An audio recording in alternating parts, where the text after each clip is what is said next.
रानी देविका ने कहा, हे भ्राता, आपने मुझे बहन मानकर मेरा मान तो रख लिया, किंतु मैं इन झाड़ियों से बाहर नहीं आ सकती। राजा ने कारण पूछा तो रानी ने संकोच पूर्वक उत्तर दिया, क्योंकि मैं इस समय निर्वस्त्रा हूँ।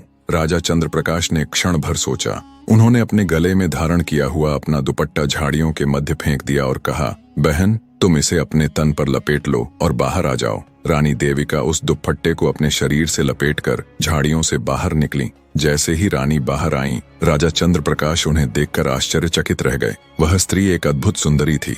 उसका मुखमंडल चंद्रमा के समान दीप्तिमान था। उन्हें यह समझते देर न लगी कि वह किसी राजकुल की ही सदस्य है। राजा ने कहा, बहन, अब तुम चिंता मत करो, मैं तुम्हें अपने राजमहल ले चलूंगा। राजा चंद्रप्रकाश रानी देविका को अपने रथ में बिठाकर अपनी राजधानी चंद्रपुर ले आए। प्रजा ने जब राजा के साथ एक अपरिचित सुंदरी को देखा तो उन्हें लगा कि राजा वृद्धावस्था में द्वितीय विवाह करके लाए हैं। राजमहल में पहले से ही कई रानियां थीं। चारों ओर राजा की अपकीर्ति होने लगी। जब यह बात राजा के कानों तक पहुंची तो उन्होंने एक सभा बुलाई और घोषणा की, प्रजाजनों, आप जैसा सोच रहे हैं वैसी कोई बात नहीं है। यह देवी मुझे वन में असहाय अवस्था में मिली थी। मैंने इन्हें अपनी धर्म बहन स्वीकार किया है और राजमहल में आश्रय दिया है। यह सुनकर प्रजा ने राजा की बहुत प्रशंसा की। रानी देविका महाराज चंद्रप्रकाश की बहन बनकर सुखपूर्वक राजमहल में रहने लगी।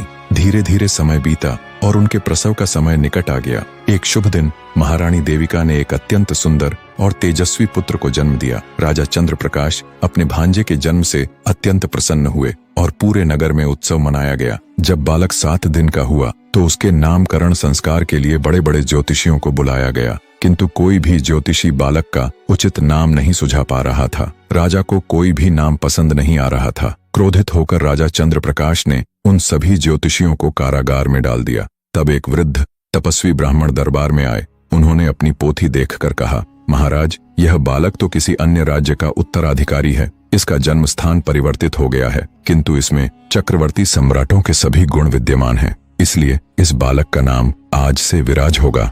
यह नाम सुनकर राजा बहुत प्रसन्न हुए।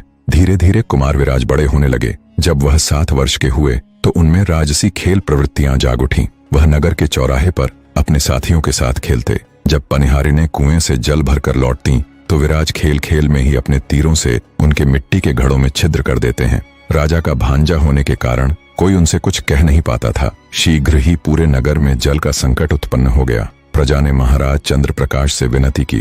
राजा बोले, मैं अपने इकलौते भांजे को डांट तो नहीं सकता। हाँ, मैं तुम सभी को पीतल के घट दिलवा देता हूँ। उन पर बाणों का प्रभाव नहीं होगा। सबको पीतल के घट मिल गए, किंतु कुमार विराज एक लोहार के पास गए। को सब्सक्राइब करें।